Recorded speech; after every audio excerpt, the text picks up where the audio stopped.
New tax resume ప్రకారము ITR submit చేయడం ఎలాగో తెలుసుకుందాం.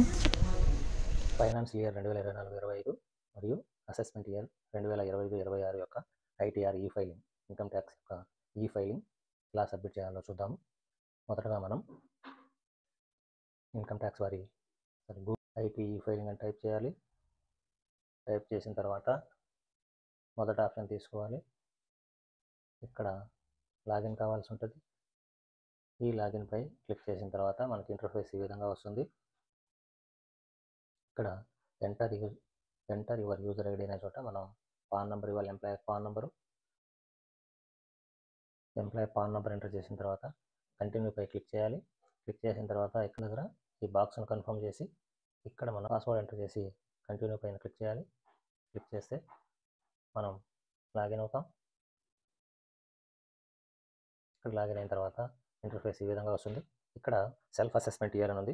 ఈ సెలెక్ట్ అసెస్మెంట్ ఇయర్లో 2025-26 అసెస్మెంట్ ఇయర్ అంటే ఫైనాన్స్ ఇయర్ వేరు, అసెస్మెంట్ ఇయర్ వేరు. ఫైనాన్స్ ఇయర్ తర్వాత నెక్స్ట్ ఇయర్ని అసెస్మెంట్ ఇయర్ అంటాం. ఇది 24-25 ఫైనాన్స్ ఇయర్ యొక్క అసెస్మెంట్ ఇయర్. 25-26 ఆఫ్ చేసుకోవాలి. ఇక్కడ సెలెక్ట్ మోడ్ ఆఫ్ ఫైలింగ్లో ఆన్లైన్ ఎప్పుడు రికమెండ్ చేస్తున్నారు, మనం ఆన్లైన్లో చేయాలి. ఎందుకంటే ఇక్కడ షీట్ ఓపెన్ అవుతుంది. ఇక్కడ మన ఫామ్ 16లోని డీటెయిల్స్ అన్ని ఇచ్చేసి సబ్మిట్ చేస్తే సరిపోతుంది. అదే ఆఫ్లైన్ అనుకోండి, మనం ఒక ఎక్సెల్ షీట్లో అదంతా ఎంటర్ చేసి ఆ ఎక్సెల్ షీట్ను ఈ లాగిన్లోకి తీసుకొచ్చి ఇక్కడ అటాచ్ చేయాల్సి ఉంటుంది. అది లెంగ్తీ ప్రాసెస్ కాబట్టి అందరూ ఆన్లైన్ మోడ్నే రికమెండ్ చేస్తారు. కాబట్టి ఆన్లైన్లోనే చేసేద్దాం. ఆన్లైన్ పైన క్లిక్ చేసి కంటిన్యూ పైన క్లిక్ చేయాలి. కంటిన్యూ పైన క్లిక్ చేసిన తర్వాత ఇక్కడ saved drafts of income tax return pending for submission, ఇక్కడ కొద్ది భాగం చేసి సబ్మిషన్ జరిగింది. ఆ జరిగిన దాన్ని కంటిన్యూ చేయాలంటే రెజ్యూమ్ ఫైలింగ్ తీసుకోవాలి. లేదు ఇది నాకు కరెక్ట్గా లేదు, కొత్త దాంట్లో చేసుకోవాలంటే మళ్ళీ కొత్తగా ఇప్పుడు సబ్మిట్ చేయాలన్నప్పుడు స్టార్ట్ న్యూ ఫైలింగ్ పైన క్లిక్ చేయాలి. ఇలా స్టార్ట్ న్యూ ఫైలింగ్ అని క్లిక్ చేసిన తర్వాత ఇంటర్ఫేస్ ఈ విధంగా వస్తుంది. ఇక్కడ ఇండివిజువల్ లేదా హిందూ అన్డివైడెడ్ ఫ్యామిలీ అయినా అదర్స్ అంటారు. మనం ఇండివిజువల్గా సబ్మిట్ చేస్తాం కాబట్టి ఇండివిజువల్ పైన క్లిక్ చేసి కంటిన్యూ పైన క్లిక్ చేయాలి. ఇక్కడ సెలెక్ట్ ఐటీఆర్ ఫార్మ్స్ అని ఉంది. ఈ సెలెక్ట్ ఐటీఆర్ ఫార్మ్స్ 2 టైప్స్ ఉంటాయి. శాలరీ బేస్డ్ అయితే ఇది, బిజినెస్ పర్సన్ అయితే ఇది. మనం శాలరీ బేస్డ్ కాబట్టి ఐటీఆర్ 1 పైన క్లిక్ చేస్తున్నాం. ఇక్కడ ప్రొసీడ్ విత్ ఐటీఆర్ 1. ఇక్కడ list of significant exams and deduction not available under new tax resume. మనం న్యూ ట్యాక్స్ రెజ్యూమ్ ప్రకారం చేస్తున్నాం కాబట్టి ఈ డిడక్షన్స్ 80C కింద వచ్చేది కావచ్చు, 80D కావచ్చు, 80U, 80E, 80G, 80TTA, 80TTP ఇవేవి మనకు అప్లికేబుల్ కావు. దానిపైన ఓకే క్లిక్ చేస్తాం. ఓకే పైన క్లిక్ చేసి లెట్స్ గెట్ స్టార్టెడ్ అని క్లిక్ చేయాలి. ఇక్కడ మనం ఈ 3 ఆప్షన్లలో ఏదో ఒక ఆప్షన్ తీసుకుంటాం. Taxable income more than basic exemption limit. మనకు basic exemption limit 5 lakhs. 5 lakhs కంటే ఎక్కువ ఉంటే మనం ఈ ఆప్షన్ తీసుకుంటాం. ఎవరికైనా ట్యాక్సిబుల్ ఇన్కమ్ 5 lakhs దాటితే. లేదు మనకు డౌట్ ఉంది అంటే ఈ థర్డ్ ఆప్షన్ అదర్షన్ తీసుకోవచ్చు, ఇబ్బంది ఏం లేదు. కాబట్టి ఇక్కడ మొదటి ఆప్షన్ తీసుకొని కంటిన్యూ చేస్తున్నాను. ఇక్కడ ఓకే పై క్లిక్ చేయాలి కండిషన్స్ పైన. ఇక్కడ మనకు ఈ విధంగా దీంట్లో 5 parts ఉంటుంది. ఇక్కడ ఓపెన్ చేసిన తర్వాత మనకు ఈ 5 parts ఉంటుంది.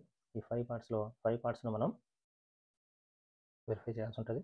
ప్రీఫైల్డ్ డేటా ఉంటుంది. వీటిలో వెరిఫై చేసుకోవాలి. ఏదైనా ఎడిట్ ఆప్షన్ అయితే ఎడిట్ చేసుకోవాల్సి ఉంటుంది. ప్రీఫైల్డ్ అంటే మన డీడీఓ గారు ఇన్కమ్ ట్యాక్స్ అమౌంట్ను అడ్జస్ట్ చేసేటప్పుడు అతను ఒక ప్రీఫైల్ డేటా అప్డేట్ చేసి ఉంటారు. దాని ప్రకారం మన డేటా అంతా అప్డేట్ అయి ఉంటుంది. అది ఒకసారి మనం వెరిఫై చేసుకొని కరెక్ట్గా ఉంటే కన్ఫర్మ్ చేసేయాలి, కరెక్ట్గా లేకపోతే ఎడిట్ చేసుకోవచ్చు ఇక్కడ. కాబట్టి ఇక్కడ మనం ఫస్ట్ పర్సనల్ ఇన్ఫర్మేషన్ ఉంటుంది. పర్సనల్ ఇన్ఫర్మేషన్ అన్నప్పుడు మన యొక్క మొబైల్ నంబర్లు, మన ఫోన్ నంబర్లు, మన పాన్ నంబరు, తర్వాత అడ్రస్సు, బ్యాంక్ డీటెయిల్స్ ఇవన్నీ ఉంటాయి. కాబట్టి మనం ఫస్ట్ ఆప్షన్ పర్సనల్ ఇన్ఫర్మేషన్ 3 partsగా ఉంటుంది. ఫస్ట్ పార్ట్లో name, last name, date of birth, PAN number, Aadhaar number ఉంటాయి. ఇక్కడ వీటిని మనం ఎడిట్ చేయలేము, ఎందుకంటే ఇక్కడ ఎడిట్ ఆప్షన్ లేదు మనకు. ఈ డీటెయిల్స్ అని ఎడిట్ చేసుకోవాలంటే ఏదైనా మిస్టేక్ ఉంటే మనం ఇక్కడ ప్రొఫైల్ పైన క్లిక్ చేసి ఇక్కడ మై ప్రొఫైల్ ఉంది. ఈ మై ప్రొఫైల్ పైన క్లిక్ చేసి మన డీటెయిల్స్ అని మనం ఎడిట్ చేసుకోవచ్చు. కాబట్టి ఇక్కడ అన్ని కరెక్ట్గా ఉంటాయి. ఈ కాంటాక్ట్ డీటెయిల్స్లో మొబైల్ నంబర్, ఈమెయిల్ అడ్రస్ ఉంటుంది. ఇవి కరెక్ట్గా ఉంటే మనం వీటిని ఏమి చేంజ్ చేయాల్సిన పని లేదు. ఒకవేళ చేంజ్ చేసేదాకా కావాలంటే ఈ ఎడిట్ ఆప్షన్పై క్లిక్ చేసి మనం మొబైల్ నెంబర్ కావచ్చు, మెయిల్ ఐడి కావచ్చు, అడ్రస్ని కావచ్చు చేంజ్ చేసుకోవచ్చు. ఇదే కంప్లీట్ అయిన తర్వాత పైకి స్క్రోల్ చేస్తే ఇక్కడ నేచర్ ఆఫ్ ఎంప్లాయ్మెంట్, తర్వాత ఫిల్లింగ్ సెక్షన్. ఈ ఫిల్లింగ్ సెక్షన్స్ చాలా టైప్స్ ఉంటుంది. వీటిలో మనం ఈ 139(1) సెలెక్ట్ చేసుకుంటాం. అదే డిఫాల్ట్గా వచ్చి ఉంటుంది. ఎందుకంటే ఇక్కడ return filed on are before due date. ఇక్కడ జూలై 31st డ్యూ డేట్గా ఉంది ఈ ఐటీఆర్ సబ్మిట్ చేసేదానికి. కాబట్టి మనం టైం ఉంది కాబట్టి ఇన్ టైంలోనే చేస్తున్నాం కాబట్టి మనం ఈ ఆప్షన్ వాళ్ళ డిఫాల్ట్గా సెలెక్ట్ చేసి ఉంటారు. మనం దాన్ని ఓకే చేసుకోవాలి. తర్వాత ఇక్కడ do you wish to exercise the option under section 115 BAC. ఇక్కడ 115 BAC అంటే మీరు ట్యాక్స్ రిటర్న్స్ సబ్మిట్ చేసేది న్యూ ట్యాక్స్ రెజ్యూమ్లోనా, ఓల్డ్ ట్యాక్స్ రెజ్యూమ్లోనా చూపిస్తుంది. ఇక్కడ ఈ కాలం ముఖ్యంగా గుర్తుపెట్టుకోవాలి. డిఫాల్ట్గా నో అని ఉంటుంది. నో అంటే న్యూ ట్యాక్స్ రెజ్యూమ్లో చేస్తున్నామని అర్థం. మీరు ఓల్డ్ ట్యాక్స్ రెజ్యూమ్లో చేస్తున్నట్టయితే ఇక్కడ ఎస్ అని ఇచ్చి ఓల్డ్ ట్యాక్స్ రెజ్యూమ్ వస్తుంది, లేదంటే డిఫాల్ట్గా న్యూ ట్యాక్స్ రెజ్యూమ్ వస్తుంది. మనం ఇప్పుడు న్యూ ట్యాక్స్ రెజ్యూమ్ ప్రకారం ఎలా సబ్మిట్ చేయాలో, ఐటీఆర్ ఫైలింగ్ ఎలా చేయాలో చూద్దాం. సో మనం ఇప్పుడు న్యూ ట్యాక్స్ రెజ్యూమ్ చేసుకుంటున్నాం. ఇక్కడ to estimate your total tax and decide as to which tax resume is beneficial అని ఉంది. ఇక్కడ మనం ఇప్పుడేం చూడాల్సిన పని లేదు, న్యూ ట్యాక్స్ రెజ్యూమ్ బెనిఫిటా లేదా ఓల్డ్ ట్యాక్స్ రెజ్యూమ్ బెనిఫిటా అని. ఎందుకంటే మనం ఆల్రెడీ ఫామ్ 16లో సబ్మిట్ చేసేసినాం న్యూ ట్యాక్స్ రెజ్యూమ్ మనకు మంచిదా లేదా, ఓల్డ్ ట్యాక్స్ రెజ్యూమ్ బెనిఫిషియబుల్ అని. కాబట్టి ఇక్కడ ఇదేం చూడనవసరం లేదు. తర్వాత పైకి స్క్రోల్ చేసి ఇక్కడ బ్యాంక్ డీటెయిల్స్ ఉంది, బ్యాంక్ డీటెయిల్స్ అని క్లిక్ చేస్తే ఈ విధంగా మన బ్యాంక్ డీటెయిల్స్ వస్తాయి. ఇక్కడ బ్యాంక్ డీటెయిల్స్ మనం వ్యాలిడేట్ చేయాలి. ఎందుకంటే మన ఈ బ్యాంక్ నెంబరు ఉంటేనే మనకి ఏదైనా రీఫండ్ రావాలనుకుంటే అది బ్యాంక్లో ఆ బ్యాంక్ క్రెడిట్ అవుతుంది. కాబట్టి ఖచ్చితంగా ఇక్కడ బ్యాంక్ డీటెయిల్స్ మనం వ్యాలిడేట్ చేయాలి. ఇక్కడ ఈ 2 నెంబర్లు సేమ్ ఉన్నాయి కాబట్టి మనం ఒకదాన్ని చేస్తే సరిపోతుంది. అది కరెక్ట్గా ఉంది అని తెలుసుకున్న తర్వాత, లేదా అవి ఫాల్ట్ ఉన్నాయి అనుకుంటే యాడ్ అనదర్ బ్యాంక్, ఇంకో బ్యాంక్ నెంబర్ని కూడా ఇక్కడ మనం యాడ్ చేసుకోవచ్చు, లేదా వద్దనుకుంటే లేదు. ఇలా పైకి స్క్రోల్ చేసి అవన్నీ కరెక్ట్గా ఉన్నాయంటే మనం కన్ఫర్మ్ చేసేయాలి. కన్ఫర్మ్ పైన క్లిక్ చేస్తే మనకు ఈ విధంగా పర్సనల్ ఇన్ఫర్మేషన్ కన్ఫర్మ్ అని వచ్చింది. సో ఈ పర్సనల్ ఇన్ఫర్మేషన్ కన్ఫర్మ్ అయిపోయిన తర్వాత మనం next part gross total income దగ్గరికి వెళ్ళాలి. ఇక్కడ డిడిఓ వాడు గ్రాస్ టోటల్ ఇన్కమ్ ఇచ్చినారు. మనకి దీంట్లో ఏమైనా తేడాలు ఉంటే మార్చుకోవాలి, లేదా అవసరం లేదు. న్యూ ట్యాక్స్ రెజ్యూమ్లో అయితే మనం ఏ సేవింగ్స్ అవసరం లేదు కాబట్టి డైరెక్ట్ లాగిన్లో ఈ ఏఏఎస్ అనే అంశాన్ని మనం ఒకసారి పరిశీలించుకోవాలి. ఏఏఎస్ అంటే annual information statement. Annual information statement ఒకసారి మనం చూసుకోవాలి.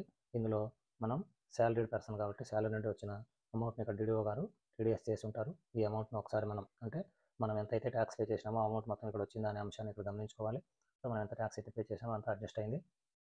అదేవిధంగా ఈ ఎసెప్ట్ ఇన్ఫర్మేషన్ కూడా చూసుకోవాలి, అంటే బ్యాంక్ ఇంట్రెస్ట్లు ఏమైనా వచ్చినాయని. సో ఇక్కడ 2 బ్యాంకులు ఉన్నాయి.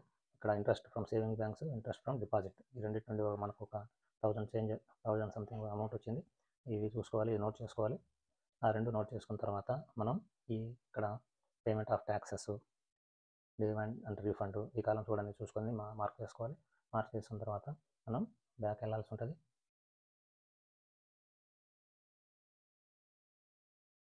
ఏఎస్ చూసుకున్న తర్వాత మనం లాగౌట్ అవ్వాలి. తర్వాత ఏఐఎస్తో పాటు మనం ఇంకొక కాలం కూడా ఇక్కడ చూసుకోవాలి. ఈ ఫైల్లోకి వెళ్ళాలి, ఇన్కమ్ ట్యాక్స్ రిటర్న్స్లోకి వెళ్ళాలి. ఇక్కడ 26 ఏఎస్ కూడా చూసుకోవాలి. ఈ 26 ఏఎస్లో మనం కట్టిన ట్యాక్స్ అమౌంట్ అడ్జస్ట్ అయిందా లేదని ఇక్కడ కూడా కనిపిస్తుంది. ఇక్కడ కూడా చూసుకున్న తర్వాత మాత్రమే మనం సబ్మిషన్కి వెళ్ళాలి, ఐటీ ఫైలింగ్ సబ్మిషన్కి. ఇక్కడ అమౌంట్ డిస్ప్లే కాకుండా మనం యాప్ చేసుకోవాలి. వ్యూ యాజ్లో HTML యాప్ చేసుకోవాలి. వ్యూ డౌన్లోడ్ బై మనం కట్టిన ట్యాక్స్ అమౌంట్ ఇక్కడ అడ్జస్ట్ అవ్వడానికి మనం గమనిస్తాం 67,709 రూపీస్. ఇక్కడ అమౌంట్ డిస్ప్లే అయితే మాత్రమే మనం ఫైలింగ్ చేసుకోవాలి. ఈ అమౌంట్ డిస్ప్లే కాకపోతే మనం ఫైలింగ్ చేసుకోకూడదు, ఎందుకంటే మనం కట్టిన ట్యాక్స్ అమౌంట్ ఇక్కడ లేదు కాబట్టి. ఒకవేళ ఇక్కడ అమౌంట్ మనకు రిఫ్లెక్ట్ కాకపోతే మనం ట్యాక్స్ కట్టిన అమౌంట్ మనం డిడిఓ గారిని సంప్రదించవచ్చు. అదేవిధంగా మనం చలానా ద్వారా కట్టిన ఈ అమౌంట్ కనబడిన తర్వాత మాత్రమే మనం సబ్మిషన్కి వెళ్ళాల్సి ఉంటుంది. కాబట్టి ఇవి గమనించుకొని మనం ఈ ఫైలింగ్ స్టార్ట్ చేద్దాం. ఇప్పుడు ఇక్కడ శాలరీ డీటెయిల్ చూడాలి. మనం న్యూ ట్యాక్స్ రెజ్యూమ్లో ట్యాక్స్ రెజ్యూమ్ షెడ్యూల్స్ కనుక మనం చూసినట్టయితే ఇక్కడ గ్రాస్ టోటల్ ఇన్కమ్ ఉంటుంది. ఇక్కడ స్టాండర్డ్ డిడక్షన్ 75,000 ఉంటుంది. దాని తర్వాత ఏ డిడక్షన్ ఇక్కడ మనకు అప్లికబుల్ కాదు, గమనించాలి. ఫామ్ 16 ఫ్రంట్ సైడ్ కావచ్చు లేదా బ్యాక్ సైడ్ కావచ్చు, మనకు ఎటువంటి డిడక్షన్స్ రావు. కాబట్టి మనం టోటల్ ఎంత అయితే అమౌంట్ ఉందో అంత అమౌంట్లో ఎగ్జామ్షన్ అమౌంట్ తీసేసి మిగతా అమౌంట్కి మనం ట్యాక్స్ పే చేయాల్సిందే. కాబట్టి మనం ఇక్కడ ఈ ఫామ్ 16 ప్రకారము గ్రాస్ ఇన్కమ్ ఎంత ఉంది, 11,75,695 ఉంది. ఈ అమౌంట్ మనం అక్కడ వెరిఫై చేసుకొని సబ్మిట్ చేసుకోవాలి. అండ్ ఇక్కడ మనం చూసినట్టయితే 11,75,695 గ్రాస్ అమౌంట్ సరిపోయింది. ఇక్కడ ఎడిట్ చేయాల్సిన పని లేదు. స్టాండర్డ్ డిడక్షన్ అదే వచ్చేసింది. ఇంకా దీంట్లో మన ప్రొఫెషనల్ ట్యాక్స్ కూడా యాడ్ అవ్వదు, ఎందుకంటే న్యూ ట్యాక్స్ రెజ్యూమ్ ప్రకారం. సో ఇది ట్యాక్సిబుల్ అమౌంట్. సో దీని తర్వాత ఇన్కమ్ ఫ్రమ్ హౌస్ ప్రాపర్టీ, అదేవిధంగా ఇంట్రెస్ట్ ఆన్ బారోడ్ ఇన్కమ్. ఇక్కడ ఇంట్రెస్ట్ కొద్దిగా యాడ్ అయింది. సో ఈ ఇంట్రెస్ట్ మనం బ్యాంక్ నుండి సేవింగ్ అకౌంట్కి ఏదైతే ఇంట్రెస్ట్ వచ్చిందో దానికి కూడా ట్యాక్స్ కట్టాల్సి ఉంటుంది న్యూ ట్యాక్స్ రెజ్యూమ్లో. సో ఇది యాడ్ అవుతుంది కాబట్టి దీనికి వచ్చే ట్యాక్స్ మనం ఇక్కడ అడిషనల్గా పే చేయాల్సి ఉంటుంది. ఇక్కడ మ్యూచువల్ ఫండ్కి సంబంధించి ఏదైనా మీరు కొనుగోలు కానీ అమ్మకాలు చేసింటే ఆ డీటెయిల్స్ ఇక్కడ ఇవ్వాలి. ఏం లేకపోతే ఈ కాలం ఏం చేయాల్సిన పని లేదు. కాబట్టి ఇక్కడ కన్ఫర్మ్ బటన్ పైన క్లిక్ చేస్తాం. కన్ఫర్మ్ బటన్ పైన క్లిక్ చేస్తే ఈ సెకండ్ పార్ట్ కూడా పూర్తయింది.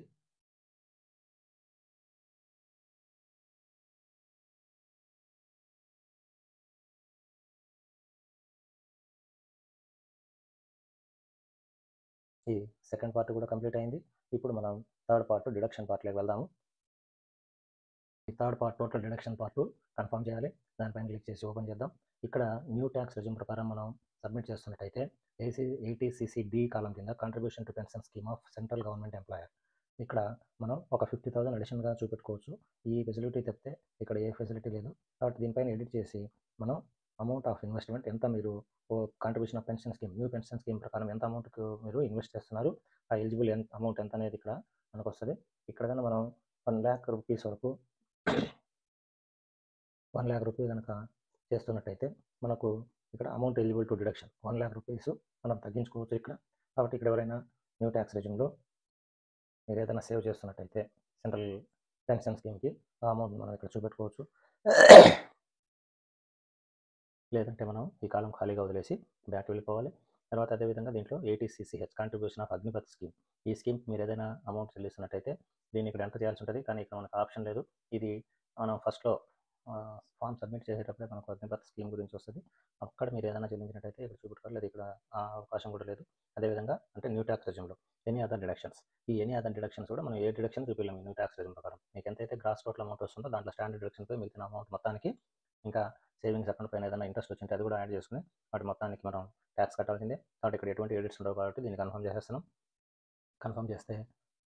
కన్ఫర్మ్ చేసిన తర్వాత అంటే మనకు థర్డ్ పార్ట్ కూడా కంప్లీట్ అయింది. ఇప్పుడు ఫోర్త్ పార్ట్లోకి వస్తుంది. ఈ ఫోర్త్ పార్ట్లో మనం ఎంతైతే ట్యాక్స్ పే చేసి ఉంటాం మా శాలరీ నుండి, ఆ ట్యాక్స్ అమౌంట్ డిడిఓ గారు TDS చేసినప్పుడు ఆ అమౌంట్ మన అకౌంట్కి అడ్జస్ట్ చేసి ఉంటారు. మన పాన్ అకౌంట్కి ఆ అమౌంట్ ఇక్కడ రిఫ్లెక్ట్ అవుతుంది. సో మనం కట్టిన అమౌంట్కి ఇది కరెక్ట్గా ఉంది అని తెలిస్తే ఇప్పుడు ట్యాక్స్ మనం ఈ ఫైలింగ్ చేసినప్పుడు ఫామ్ 16 సబ్మిట్ చేసినప్పుడు మనం ట్యాక్స్ అమౌంట్ ఎంతో ఇక్కడ మెన్షన్ చేసిన 67,709 రూపీస్ మనం మన శాలరీని డిడక్ట్ చేసినాం.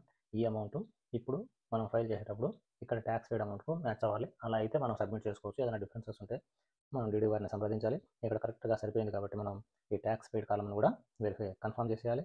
ఇక్కడ TDS ఇన్స్టిట్యూషన్కి సంబంధించిన ట్యాన్ నెంబర్తో ఆ ఇన్స్టిట్యూషన్ నేమ్తో మనకు అడ్జస్ట్ అయింది కాబట్టి దానిపైన క్లిక్ చేసి,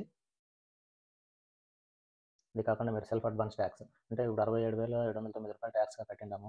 ఒకవేళ మనం శాలరీ నుండి పే చేసేటప్పుడు దీంట్లో 60,000 మాత్రమే పే చేసినా మీకు 7,000 చేయడానికి మనకు ఛాన్స్ లేదు, శాలరీలో కట్ చేయడానికి అవకాశం లేదు. అప్పుడు మనం త్రూ చలానా ద్వారా ఆన్లైన్ కానీ లేదా బ్యాంకులో దాన్ని పే చేసి ఉంటే ఇక్కడ యాడ్ అనదర్ పైన క్లిక్ చేసి ఆ BSR code, date of deposit, serial number of challan, tax paid amount ఎంత అనేది మనం ఇక్కడ నోట్ చేసుకోవచ్చు. మనం అట్లా చలానాలు ఏం కట్టకపోతే ఆ కాలం కూడా ఏం ఫిల్అప్ చేయాల్సిన పని లేదు. కాబట్టి ఇక్కడ మనం ఇక్కడ బాక్స్ పైన క్లిక్ చేసి ఇక్కడ మనం కట్టిన అమౌంట్కి ఇది మ్యాచ్ అయింది కాబట్టి దీన్ని కూడా కన్ఫర్మ్ చేసేస్తున్నాం. ఇక్కడ కన్ఫర్మ్ చేసిన తర్వాత ఇప్పుడు last column verify your tax liability ఉంది. దీనిపైన క్లిక్ చేయాలి. క్లిక్ చేస్తే మనం గ్రాస్ అమౌంట్కి 75,000 పోయిన మిగతా అమౌంట్ మొత్తం ట్యాక్స్ కట్టాల్సిందే. అది 65,276 అయింది. ఇక్కడ మనం గ్రాస్ టోటల్ ఇన్కమ్ తక్కువే ఉంది కానీ ఇక్కడ ఇంట్రెస్ట్ కూడా యాడ్ అయిపోయింది. సేవింగ్స్ బ్యాంక్లో వచ్చే ఇంట్రెస్ట్ కూడా మనకు యాడ్ అయ్యి కొద్దిగా ఎక్కువైంది. మనం ఇక్కడ ట్యాక్స్ కట్టిందేమో 67,709 రూపీస్ కట్టాం కానీ ఇక్కడ 887 అయింది. అంటే కొద్దిగా ఇంక్రీజ్ అయింది. ఆ ఇంక్రీజ్ అయిన అమౌంట్ మనం ఇక్కడ పే చేయాల్సి ఉంది. మనం ఈ విధంగా అంతా వెరిఫై చేసుకొని ఇక్కడ కన్ఫర్మ్ అని క్లిక్ చేస్తాం. కన్ఫర్మ్ అని క్లిక్ చేస్తే సో ఇక్కడ ఉన్న 5 కాలమ్స్ ఏదైతే ఉందో 5 పార్ట్స్ అవన్నీ కూడా కన్ఫర్మ్ అయిపోయినాయి. ఇప్పుడు ప్రొసీడ్ టు ఈ వెరిఫికేషన్ మీద క్లిక్ చేయాలి. ఈ వెరిఫికేషన్ క్లిక్ చేస్తే ఇవన్నీ కూడా ఇక్కడ చూడండి, you need to make a payment of ₹180. ఇక్కడ 180 రూపీస్ డిఫరెన్స్ వచ్చింది. మనకు యాక్చువల్గా మనకు వచ్చిన ట్యాక్స్ మనం కట్టిన ట్యాక్స్ సరిపోయింది. అయితే ఈ సేవింగ్స్ అకౌంట్ పైన వచ్చే ఇంట్రెస్ట్ దానికి ఇక్కడ ఇంట్రెస్ట్కు ట్యాక్స్ ఇక్కడ 180 రూపీస్ అప్లికేబుల్ అయింది. ఇది ఇప్పుడు కట్టాల్సి ఉంటుంది. మనం ఇలాగని వెరిఫై చేసుకుంటూ వెళ్ళి చివరికి వెళ్ళినప్పుడు మనకి ఈ విధంగా టోటల్ అమౌంట్ పేయబుల్, మనం ఈ అమౌంట్ పేయబుల్ ఆర్ రీఫండ్ అనే కాలంని జాగ్రత్తగా గమనించాలి. ఇక్కడ టోటల్ అమౌంట్ పేయబుల్ దగ్గర ఏదైనా అమౌంట్ ఉంటే ఖచ్చితంగా ఈ అమౌంట్ కట్టి మాత్రమే సబ్మిట్ చేయాలి. ఈ అమౌంట్ కట్టకుండా సబ్మిట్ చేసేస్తే మనకు నోటీసులు వచ్చే అవకాశం ఉంది. కాబట్టి ఇప్పుడు పే చేసేదైతే పే నౌ పైన క్లిక్ చేయాలి, లేదా పే లాటర్ అయితే పే లాటర్ పైన క్లిక్ చేయాలి. లాటర్ పైన క్లిక్ చేసి pay now, it is recommended that you pay the amount now, ఈ పే నౌ పైన క్లిక్ చేసి మనం పే చేసేయచ్చు, లేదంటే అట్లే ప్రొసీడ్ అవ్వచ్చు. ప్రొసీడ్ అయ్యి ఇక్కడ మనం సెల్ఫ్గా చేసుకుంటున్నాం కాబట్టి సెల్ఫ్ అనే క్లిక్ చేయాలి. ఎందుకంటే ఈ ఫామ్స్ మనమే సబ్మిట్ చేసుకుంటున్నాం. ఇక్కడ ఏ ఊరు నుండి మీరు సబ్మిట్ చేస్తున్నారో ఆ ఊరు అడ్రస్ రాసుకోవాలి. తర్వాత ఇక్కడ if the return has been prepared by a tax returns preparer, ఇక్కడ ఎవరైనా ఆడిటర్లు చేస్తున్నట్టయితే ఆడిటర్ల డీటెయిల్ ఇస్తారు ఇక్కడ. కాబట్టి మనకు ఇండివిజువల్గా చేసుకున్న ఈ కాలమ్స్ 3 కాలమ్స్ ఫిల్ చేయాల్సిన పని లేదు. ప్రొసీడ్ టు వ్యాలిడేషన్ పై క్లిక్ చేయాలి. వ్యాలిడేషన్ పై క్లిక్ చేసిన తర్వాత ఇక్కడ ఒక ఎర్రర్ చూపిస్తుంది, nature of exempt allowance, nature of exempt allowance, please select option for the drop down అని ఉంది. కాబట్టి ఇక్కడ ఎర్రర్ ఉంది, ఆ ఎర్రర్ ఏదనేది మనం చూసుకోవాలి. నేచర్ ఆఫ్ ఎగ్జామ్ట్ అలవెన్స్, ఇక్కడ మనం ఏదో కంప్లీట్ చేయలేదని, కాబట్టి మనం బ్యాక్ పైన క్లిక్ చేస్తే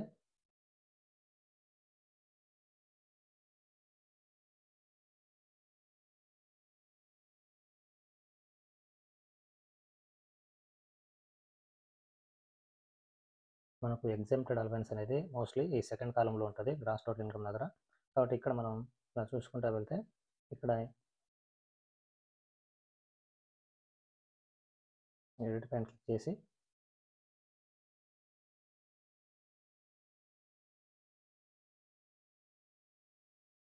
ఇక్కడ ఎగ్జామ్టెడ్ అలవెన్స్ దగ్గర మనం ఏమి ఇవ్వలేదు, 0 ఇచ్చుకున్నాం.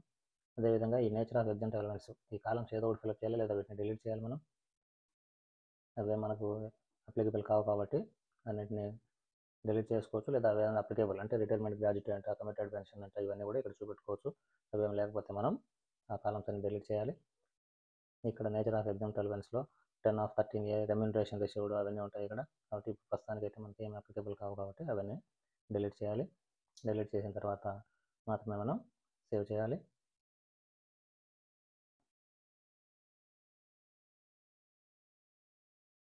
సేవ్ చేసి కన్ఫర్మ్ చేయాలి. ఇప్పుడు మళ్ళీ అగైన్ ప్రొసీడ్ టు వెరిఫికేషన్ పైన పోదాం. పే నౌ పై క్లిక్ చేయాలి. పే నౌ అంటే ఇప్పుడు కట్ చేయమంటారు, పే లాటర్ పైన క్లిక్ చేసుకుందాం. సో ఈ డిఫరెన్స్ అమౌంట్ మనం పే చేయాలి, తర్వాత పే చేస్తామని మనం ప్రొసీడ్ అవుతున్నాం.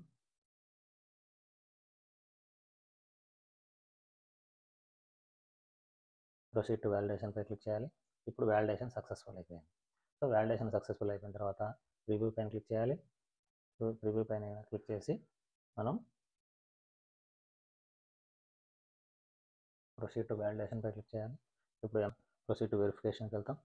వెరిఫికేషన్ వెళ్ళిన తర్వాత ఎటువంటి వెరిఫికేషన్ చేస్తారు, ఈ వెరిఫై నవ్వా, ఈ వెరిఫై లాటరా, లేకపోతే వెరిఫై వయా ఐటీఆర్ అని వస్తుంది. ఇక్కడ కానీ మనం సబ్మిట్ చేసేసి ఆ 180 రూపీస్ కోసం మళ్ళీ రీసబ్మిట్ చేయాల్సి ఉంటుంది. కాబట్టి ఆ 180 రూపీస్ కట్టలేదు, మనం ఆపుతున్నాం. ఇక్కడ ఈ వెరిఫై నవ్ పైన క్లిక్ చేసేయాలి, ఎందుకంటే ఇది రికమెండెడ్గా ఉంది. ఇప్పటికిప్పుడే మనం వెరిఫికేషన్ కంప్లీట్ అవుతుంది, దానికోసం మళ్ళీ వెయిట్ చేయాలని లేదు. ఈ వెరిఫై పైన క్లిక్ చేసి కంటిన్యూ పైన క్లిక్ చేస్తే ఇక్కడ ఎంప్లాయ్కి ఒక ఓటీపీ వస్తుంది, ఆధార్ రిలేటెడ్ ఫోన్ నెంబర్కి, ఆధార్ లింక్డ్ ఫోన్ నెంబర్కి ఒక ఓటీపీ వస్తుంది. ఆ ఓటీపీని ఎంటర్ చేసి సబ్మిట్ చేస్తే దీంతో ఈ ప్రాసెస్ కంప్లీట్ అయిందిగా మనం భావిస్తాము.